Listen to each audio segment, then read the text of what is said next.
On va faire une petite leçon sur l'addition et la soustraction des entiers et décimaux.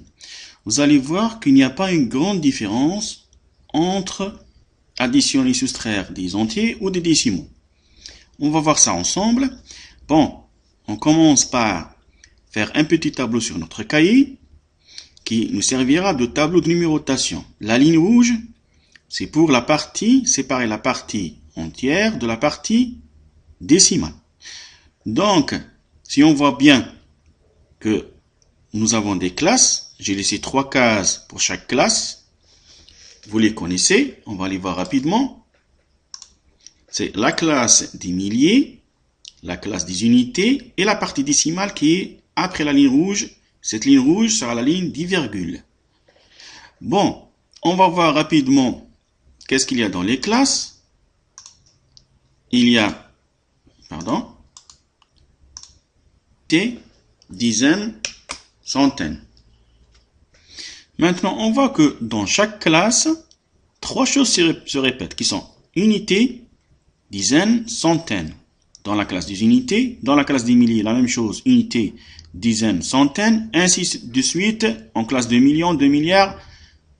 Et après la ligne rouge à droite, on a la partie décimale, qui est 1 sur 10, ça veut dire dixième, 1 sur 100, centième, 1 sur 1000, millième. On va commencer par faire un petit exemple. On va vers 72 314 qu'on va additionner à 13 208. Bon, c'est facile. Vous avez fait ça les années précédentes. 4 plus 8, 12.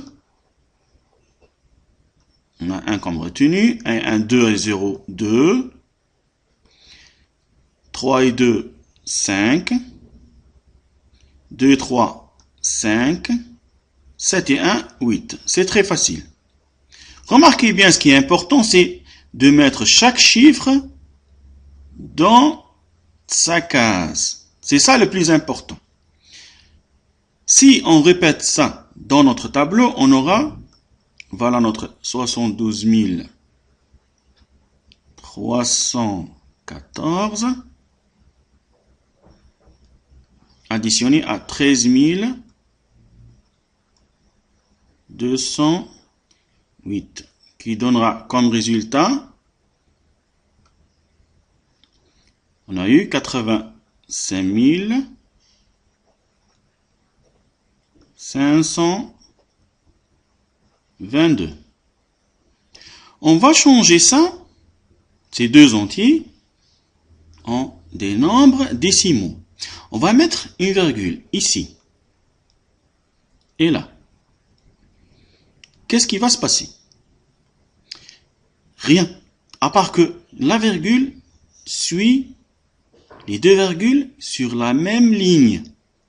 C'est ça l'erreur qu'il ne faut pas faire. Toujours mettre les virgules alignées sur la même ligne. Ça veut dire, au lieu qu'on aurait eu 72 314, on a maintenant combien? 723,14. Donc là, un petit changement dans notre tableau de numérotation. Regardez.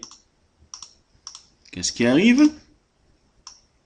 On va y passer ce premier travail.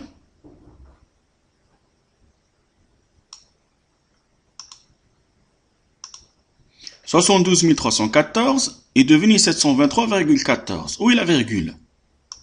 Elle est là. Donc, on va mettre 14 derrière la virgule. Vous voyez bien la virgule là, donc 14 c'est ici. Et 723 sur la classe des unités. Donc cette ligne rouge nous sert de virgule comme elle est écrite ici. On va faire la suivante, 132,08. On commence par 0,8 qui est derrière la virgule. Et on écrit nos 132. Vous voyez que c'est la même chose, aucune différence. Juste la virgule qui a séparé la classe des unités des décimaux. Maintenant, nous allons faire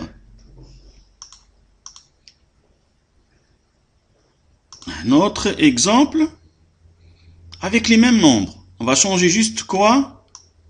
On va changer l'opération. Qu'est-ce qu'on va faire?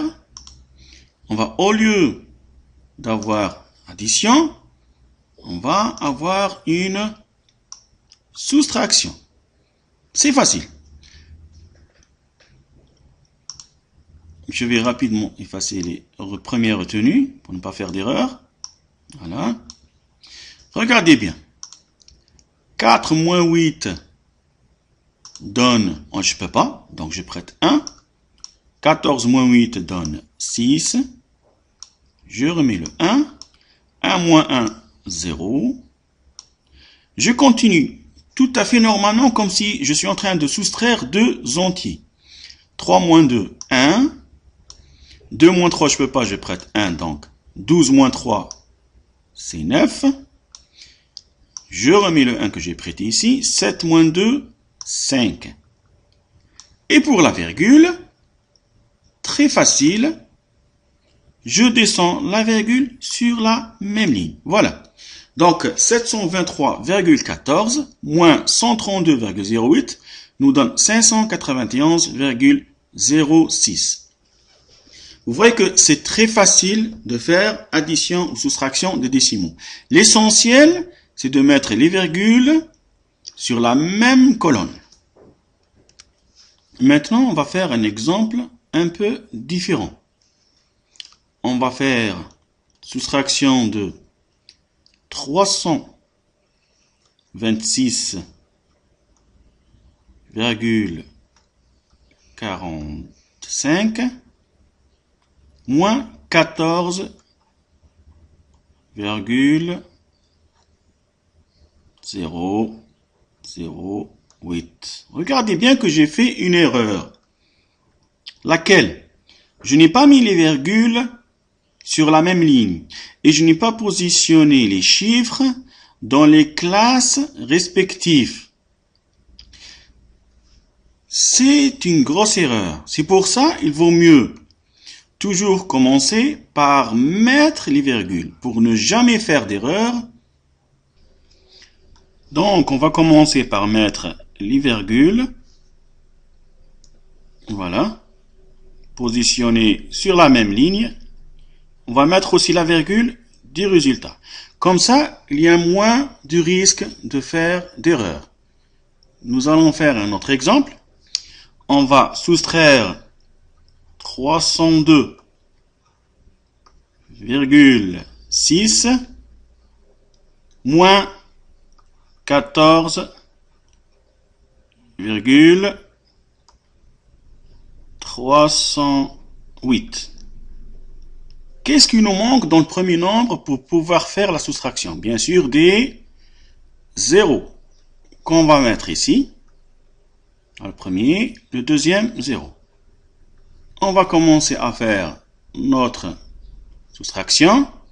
0 moins 8, je ne peux pas, je prête 1, donc 10 moins 8, 2. Je remets le 1. Je prête 1 ici. 10 moins 1, c'est 9. Je remets le 1. 6 moins 4, 2. 2 moins 4, je ne peux pas, je prête 1. Donc 12 moins 4, ça fait 8. Je remets le 1. 10 moins 2, 8. Je remets le 1. 3 moins 1, 2. Donc voilà notre résultat, 288,292. Vous voyez bien, quand on met les virgules sur la même ligne et chaque chiffre dans sa case, il n'y a presque jamais de risque de faire d'erreur.